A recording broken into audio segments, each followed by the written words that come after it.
Welcome back to the podcast. Today I want to talk about something which is very important to me.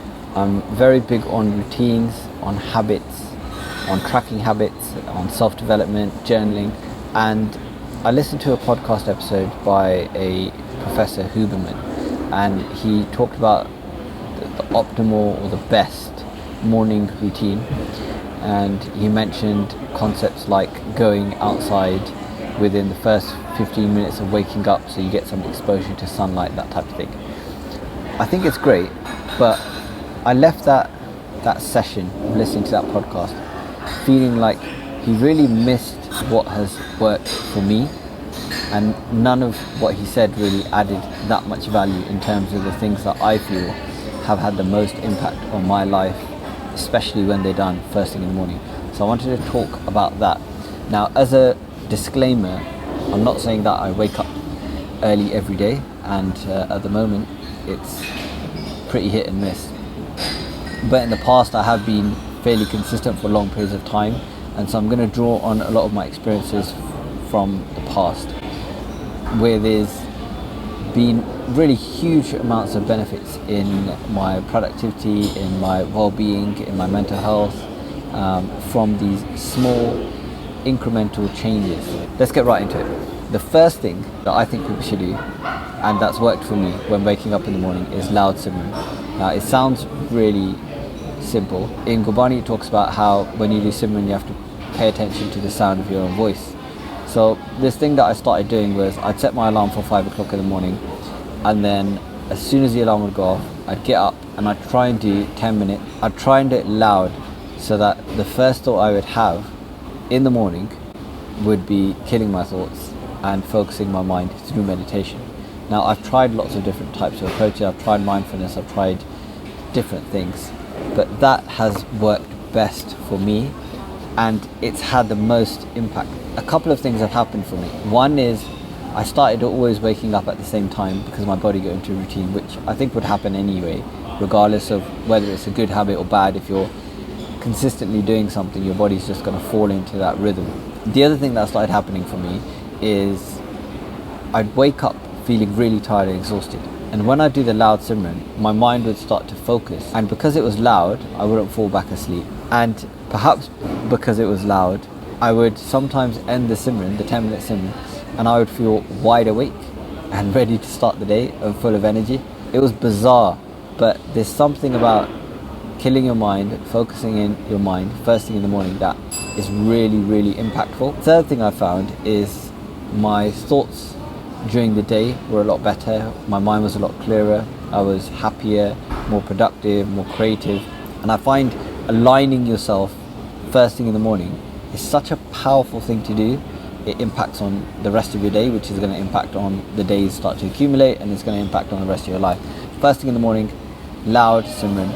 Sometimes it would be so loud my sister-in-law and brother in the room next door would wake up. Perhaps if you do it loud enough for you to be able to hear your own voice and not fall asleep, maybe you could do it like that. Maybe there's different techniques that you can implement, but for me, just loud so that my mind has to listen to the sound of my own voice. It can't wander. That was really, really powerful. So short period of time, very focused, very deliberate practice, and killing your thoughts. Massive difference to my life.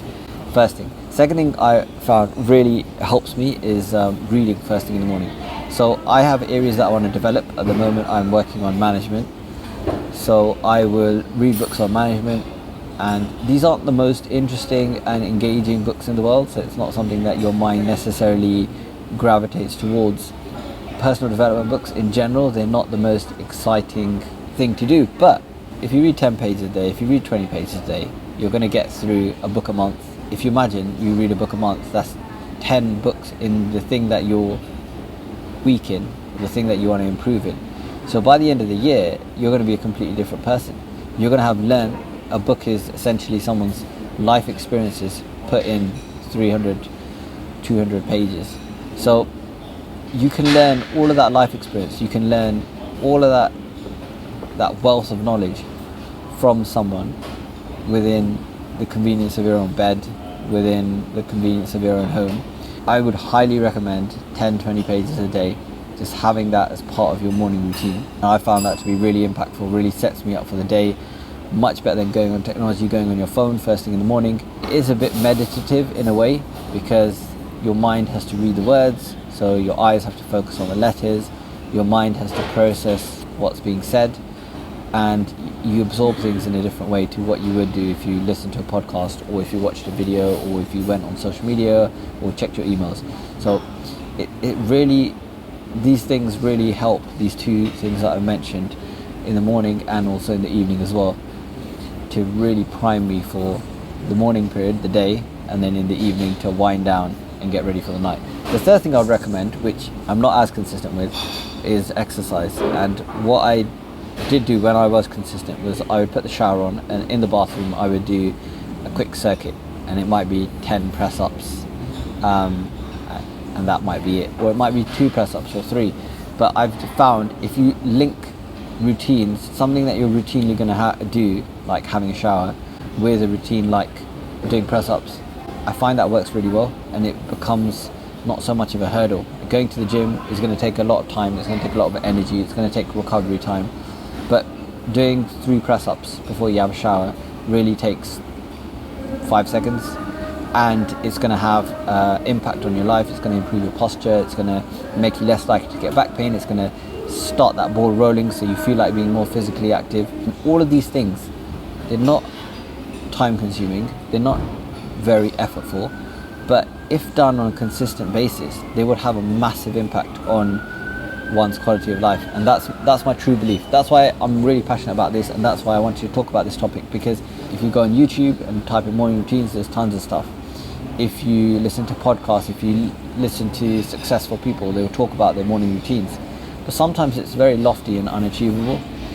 And I think having something that takes under 20 minutes to do can really impact someone's quality of life without being burdensome and without being unsustainable, especially with working life, when you're trying to juggle family, trying to juggle your culture, trying to juggle your work, trying to juggle your health, all of the commitments that we have as gristis, as people who are living a householder's life. So what's your morning routine? What has worked for you?